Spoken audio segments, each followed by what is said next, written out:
चावल के उत्पादन और निर्यात के क्षेत्र में भारत लगातार आगे बढ़ रहा है। भारत इस समय दुनिया का सबसे बड़ा चावल निर्यातक देश होने के साथ ही दुनिया का सबसे बड़ा चावल उत्पादक देश भी है। पिछले साल यानी 2025 में भारत द्वारा चावल की 2 जीनोम एडिटेड किस्में DRR धान 100 कमला और पूसा राइस DST1 विकसित की गई थी। अब विकसित की गई चावल की इन 2 जीनोम एडिटेड किस्मों में से एक पूसा राइस DST1 को लेकर बताया जा रहा है कि सरकार आने वाले रबी सीजन में कमर्शियल प्रोडक्शन के लिए पूसा राइस DST1 रिलीज करने वाली है, जिसकी ट्रांसप्लांटिंग नवंबर के आसपास होगी। अब ये खबर चर्चा में है। बता दें कि विकसित की गई चावल की ये 2 जीनोम एडिटेड किस्में पूरी तरह से नए चावल के पौधे नहीं हैं जिन्हें शुरू से बनाया गया हो, बल्कि इसके बजाय वैज्ञानिकों ने चावल की जानी मानी किस्मों से शुरुआत की और खास जीन में खास बदलाव किए हैं। अब इन 2 किस्मों की खासियत क्या है और देश के किन क्षेत्रों के लिए ये किस्में ज्यादा उपयुक्त हैं, तो पूसा DST राइस 1 MTU 1010 से लिया गया है, जो दक्षिणी राज्य में रबी सीजन के लिए सही है।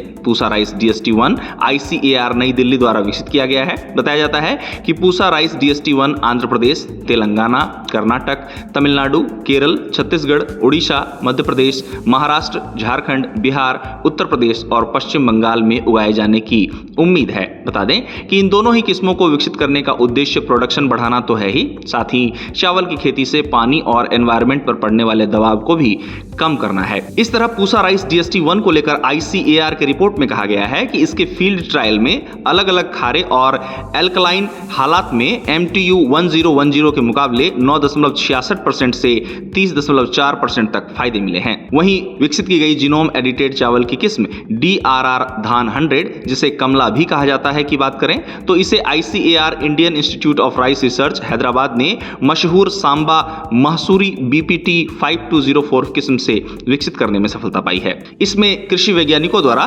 साइटोकाइनिन मेटाबॉलिज्म में शामिल एक जीन को एडिट किया गया, जिसका मकसद हर पेनिकल से बनने वाले दानों की संख्या बढ़ाना था। कहा जाता है कि इससे बनने वाली किस्म सांबा महसूरी से लगभग 20 दिन पहले यानी लगभग 130 दिनों में पक जाती है और इसका डंठल ज्यादा मजबूत होता है, जिससे फसल के तेज हवा या तूफान के दौरान गिरने का खतरा कम रहता है। इस तरह देखा जाए तो DRR धान 100 कमला और पूसा राइस DST1 दोनों ही काफी फायदेमंद नजर आती हैं। एक और जहां DRR धान 100 कम समय, मजबूत तने और रिसोर्सेस यूज की खासियतों से आता है, तो वहीं पूसा DST1 सीधे तौर पर खारेपन और सूखे को सहने की क्षमता पर ज्यादा फोकस करता है। साथ ही आपको बता दें कि इन दोनों किस्मों को लेकर पिछले साल छपी एक रिपोर्ट में चिंताएं भी व्यक्त की गई थी, जिसमें कहा गया था कि rDNA तकनीक को सार्वजनिक स्वीकृति नहीं मिली है, जबकि केंद्र द्वारा जीनोम संपादित पौधों की SD1 और SDN2 श्रेणियों को छूट देने को उचित ठहराया गया। बता दें कि इन आपत्तियों को कृषि ज्ञान प्रबंधन निदेशालय नई दिल्ली ने खारिज कर दिया।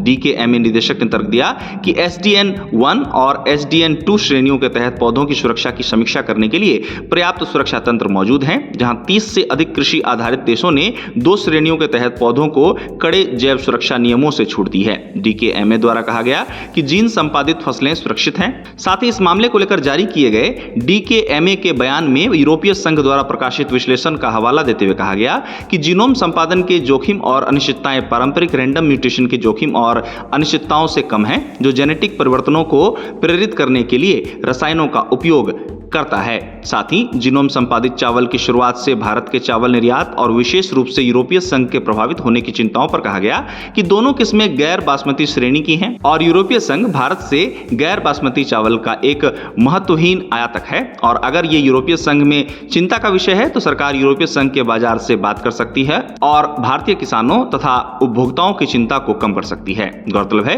कि केंद्रीय कृषि मंत्री शिवराज सिंह चौहान ने 4 मई 2025 को जीनोम चावल की 2 किस्में DRR धान 100 कमला और पूसा DST राइस 1 को लॉन्च किया था। अब 1 साल से अधिक समय बीत जाने के बाद इन 2 किस्मों में से एक पूसा राइस DST1 को लेकर बताया जा रहा है कि सरकार आने वाले रबी सीजन में कमर्शियल प्रोडक्शन के लिए पूसा राइस DST1 रिलीज करने वाली है, जिसकी ट्रांसप्लांटिंग नवंबर के आसपास होगी। इस तरह देखा जाए तो इन 2 किस्मों का विकास भारत के विकसित राष्ट्र बनने और टिकाऊ कृषि को बढ़ावा देने के लक्ष्य की दिशा में एक महत्वपूर्ण कदम है।